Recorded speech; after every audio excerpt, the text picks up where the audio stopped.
Welcome to the Diverse Minds podcast, where we give you the tips, tools, and techniques you need to be a mentally healthy and inclusive leader. Each week, you'll hear about a variety of topics linked to mental health, well-being, and diversity that will enhance both your professional practice and personal well-being. Welcome to the 15th episode of the Diverse Minds podcast. On today's episode, I'm going to be talking about coaching, what it is, how a coach can help you realize and achieve your goals as an individual. Coaching is effectively a productive conversation between a coach and a coachee, i.e. the person being coached. Unusual word, I'm sure, but we'll go with it for now. And the process enables the coachee to fully develop themselves and reach their goals, or even clarify their goals to enable them to reach those goals. Coaching is all about asking powerful questions so the coachee can find the answers that will work for them. There's no right or wrong, it's what you want to be coached on. And it differs to mentoring, which is often someone who's been through a similar experience, providing you with advice and guidance, and sponsorship, which is all about being actively championed in the workplace by someone who has the access to power and can get you seen and visible. It's from my own experience of feeling frustrated and exhausted about my career that I turned to coaching in 2015. It was a pivotal time which subsequently shaped my future direction for the best, hence me having my own business now. And I was coached by Jenny Garrett, who runs the Happinista Project, and I'm still part of the Happinista Project, which is a really brilliant group of women that support each other. And then I was honoured to have the opportunity to train as a coach in 2016 during my role at Imperial College. And I think what I really love about coaching is it enables you to get to where you want to be by the coachee creating a framework that they know is going to work for them. And I've decided to talk to you about coaching today, as December can be a time where we're often thinking about the year ahead, what we may like to change, what we may like to do differently. But then the negative side of this is that it feels overwhelming, and many times we don't even know where to start. So often people get stuck, demotivated, and exhausted from a busy autumn and winter period. But do we really give ourselves the time we need to reflect on our achievements and carve out the direction we are going in? Perhaps this feels quite self-indulgent. But I would say by not taking this time for ourselves, it results in stagnation, unfulfillment or underfulfillment, and procrastination, which leads to frustration with our job, personal life, hobbies, and moving closer to our dreams. In recent years, I think it's true, coaching has become a bit of a buzzword. So I really wanted to take this time to explore what coaching is, how it can help you, and the benefits to your overall mental health and well-being. In this episode, I'm going to talk about how coaching is distinct to counselling or psychotherapy. However, what I feel coaching does is provide uninterrupted space to find the clarity and to enable someone to work out how they can have more control in their life. And being in control and reducing ambiguity is so important for everyone's mental health. So I tend to coach people who are at a crossroads in their life. They want to progress, be it in their career, with their family life, setting up their own business, or in fact all three. However, they also want to look after their well-being. Coaching is effectively a growth and development tool based on a conversation between a coach and a coachee. And the focus of this conversation is solely on the coachee, with the aim of generating a discussion that will help the coachee consider their goals, learn, move forward, and reach their potential. It's based on the premise that the coachee has the answers. The coach will simply support by asking questions to unlock those answers from within the coachee. And coaches may not be expert in all areas of a coachee's work, and actually, in some ways, it's not relevant. The most important thing is that they take the time to listen and can ask those really key questions, parking their own judgment and perceptions to unlock that potential.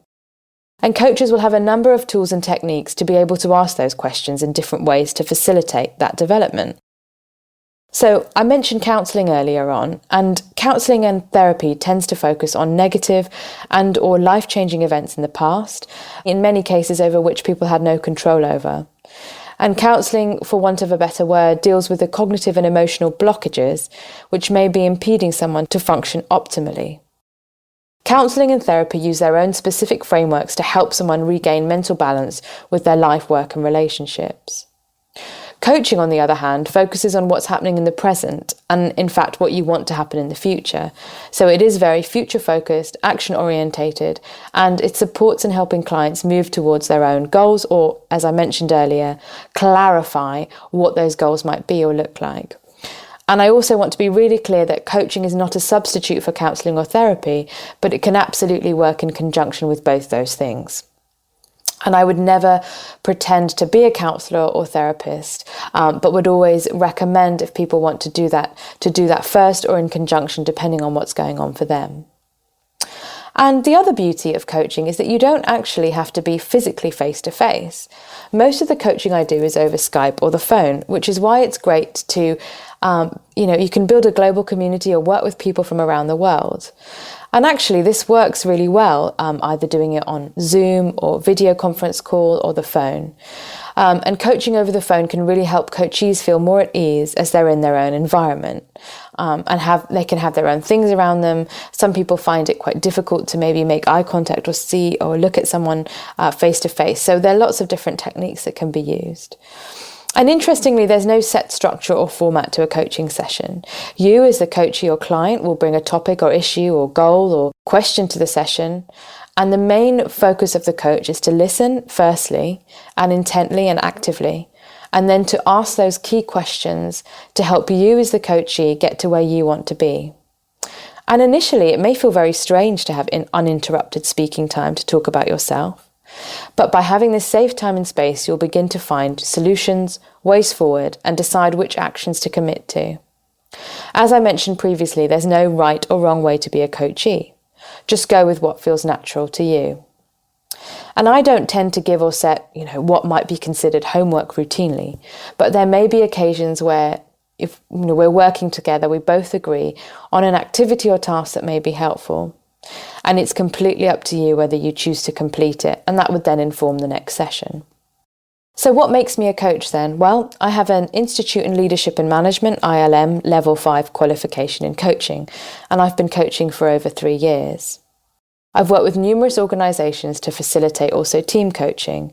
And in addition to this, I'm a workplace mediator. Now, of course, mediation is very distinct to coaching. However, this does support my coaching skills in terms of asking open questions, reframing, and using non-violent communication.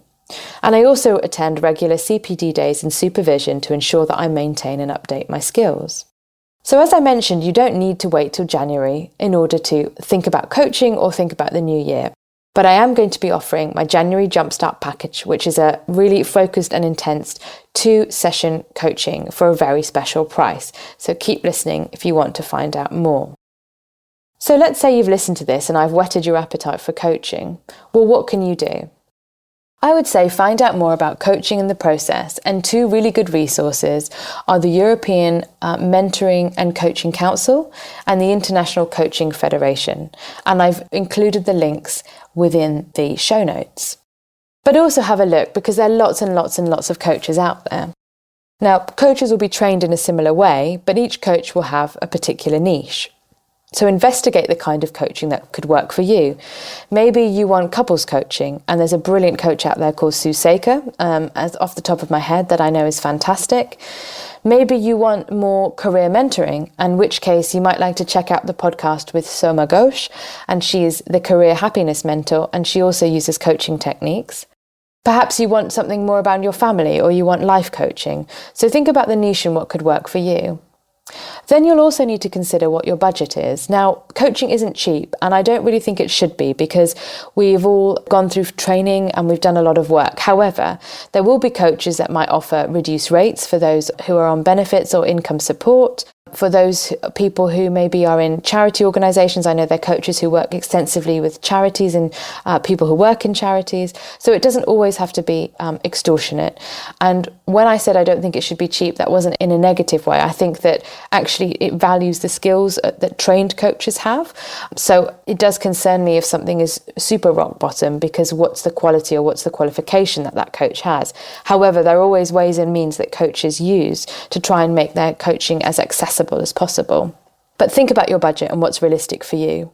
And then what do you really want to get out of it? So that links to what kind of coach you want, but what would you like to get out of it? And what are you willing to put in?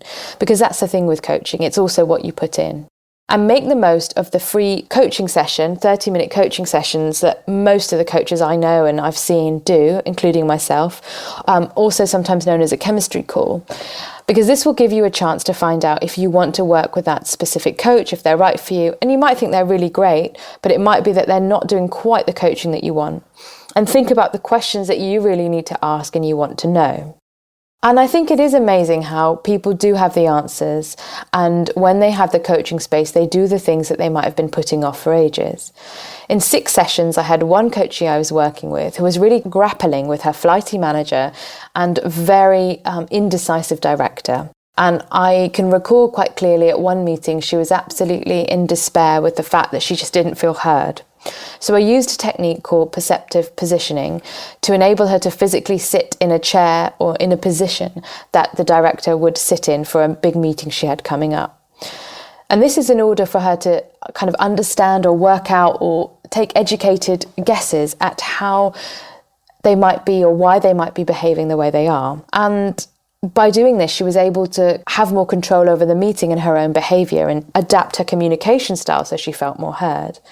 But by the end of 6 sessions, well, during the course of the coaching, she knew this wasn't the right role for her. But at the end of 6 sessions, she'd managed to secure herself a new job in a department that she wanted with a manager she knew and admired. And she'd also navigated the politics of leaving her present job. Now, I didn't do any of that. I didn't navigate the politics. I didn't have to communicate with this flighty manager and really difficult director. This individual did it. And it sounds like she did it beautifully, and I think she did. But she did all that. So again, it wasn't me doing it. I wasn't in the meeting with her. And I think this is just an example of the fact that we all have that power in us. It's just how it needs to be unlocked. The other thing is I've also coached people from various different cultural backgrounds. I was very privileged to coach someone Tibetan. I've coached women from Poland. I've coached people from India. And I think part of this is due to my cultural background and my circumstances of being very passionate about culture and understanding culture. And from that, I know that I can relate to different backgrounds and therefore ask the right questions or different questions that you might need to ask to people from diverse cultural backgrounds. And that to me is one of my unique selling points. And I also found that people from diverse cultural backgrounds do tend to find the chemistry call useful and gravitate towards me as a result of that. So the coaching that I do focuses and centres on well-being and career progression. You may have been considering that promotion, thinking about changing jobs or reaching your potential in another way. However, you're also concerned about your burnout, stress and maintaining well-being to juggle everything. Well, then you've come to the right place. Having been there myself and supported people at the very same crossroads, I've chosen to specialise in this area. And that's not to say I won't coach other people who have different aspirations or thoughts or goals. And as I mentioned, you can get a free taster to see if what I do is right for you. But I've decided to focus on the crossroads because I feel that this is something I know and this is something people tend to gravitate towards me for. So have you had a positive experience of coaching? I'd absolutely love to hear from you if you have.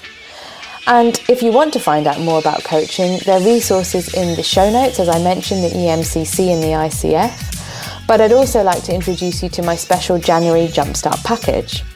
So I'm offering a coaching package of 2 60-minute coaching sessions for just £150, including VAT.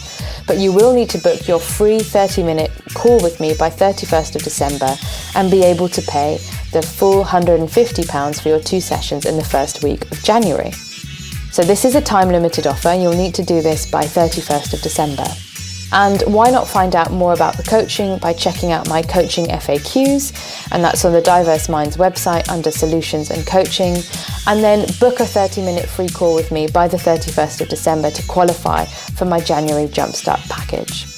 So I'd really love to hear from you, and here's to hopefully working with you if I'm the right person, and don't leave it as the last thing to do on your continuing professional development list, because you are important and you do deserve time to think about where you want to go, and you will absolutely reap the benefits. So I look forward to seeing you in the next episode. Thanks for listening to the Diverse Minds podcast. Don't forget to subscribe on Apple Podcasts, Spotify, or wherever you access your podcasts from. You can also connect with me on Facebook, Twitter, and LinkedIn. Tune into next week's episode of the podcast, where I'll bring you more insights on mental health and inclusion. Bye for now.